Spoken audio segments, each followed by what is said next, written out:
Welcome to Followership, Effective Leadership and Followership. In our last video, we explored courageous conversations and included another element of determining our values within the context of motives for difficult conversations. In this video, we are going to take a look at what values-based leadership is, which is the other side of knowing our own values.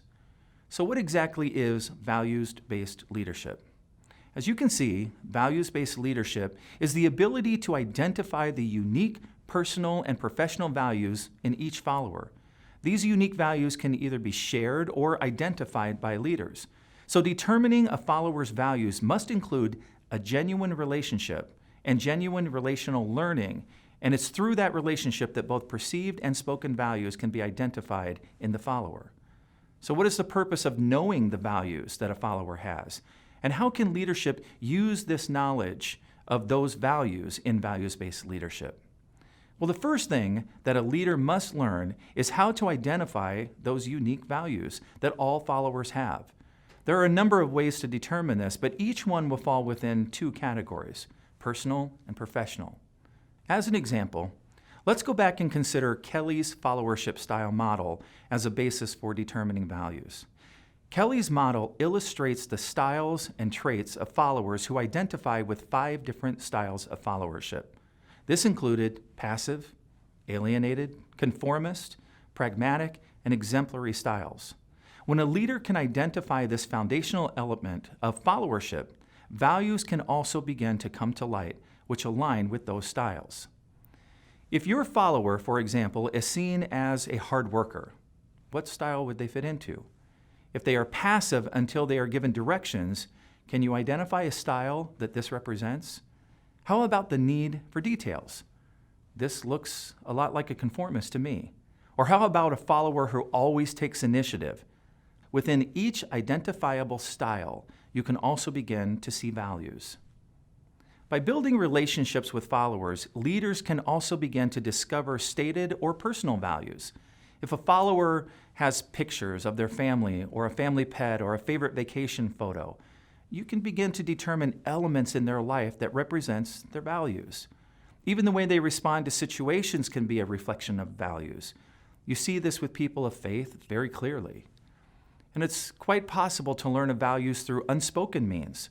There are obvious elements in each follower that may also help shed light on their values. These include the follower's background, ethnicity, gender, age, and other visible factors. As relationships grow, those elements can be expanded to include more in-depth details. It's possible to learn some of these details in a relationship that is less open, but the more a follower learns to trust leaders and leaders take the time to genuinely learn about their followers with positive motives, the more likely deeper-rooted values will become known. The next step in identifying values in others is understanding that each follower has a unique set of values. It's also important to understand that while each follower has a unique set of values, it is the responsibility of the leader to direct each follower based on those perceived personal and professional values to reach the same end goal. As an example, let's consider Joanne. Joanne has a style of followership that can be identified as passive. She needs a little nudging or even motivation in order to engage. A milestone reward of some kind may be necessary to help Joanne reach her target goals.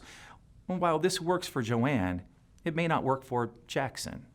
And as you can see with Joanne, she has a very unique set of values that leadership must identify and then understand that leading Joanne will be different than leading Jackson. So what about Jackson?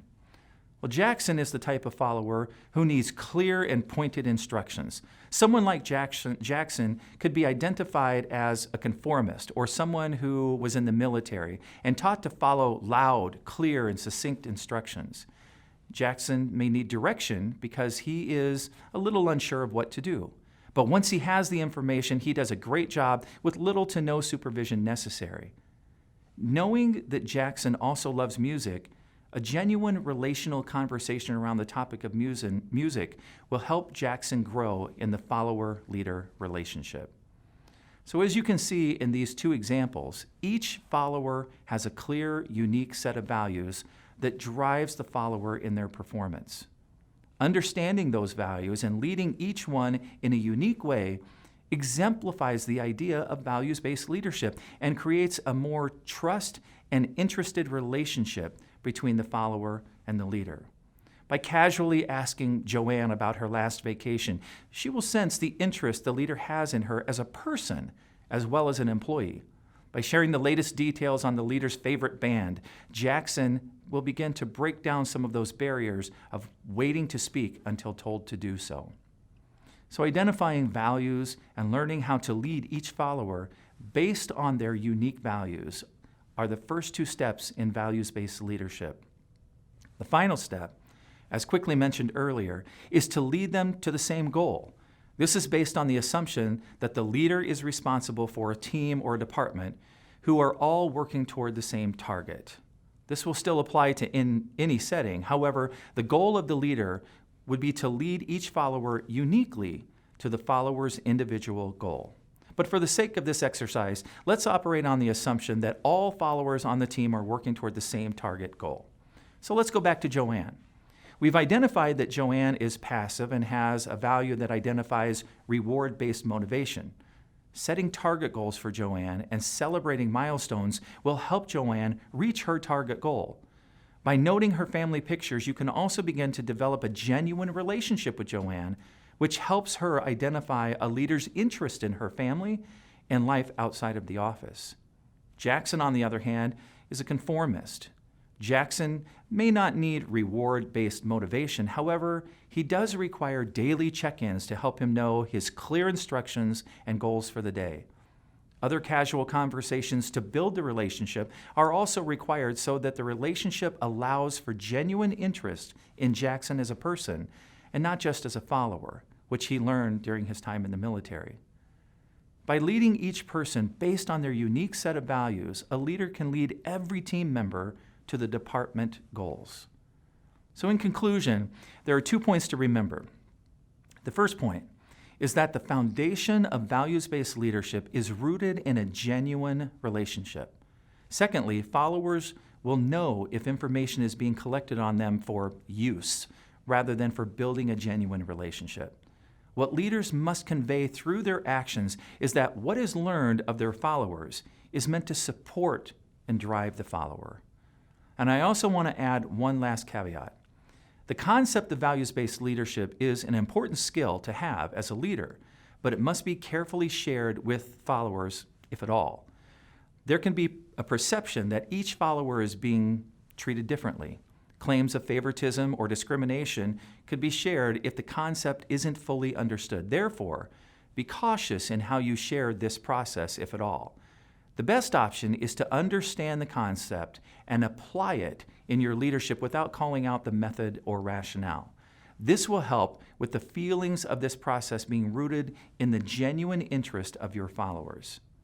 Values-based leadership, when done correctly, can truly revolutionize the relationships between followers and leaders and lead to greater success.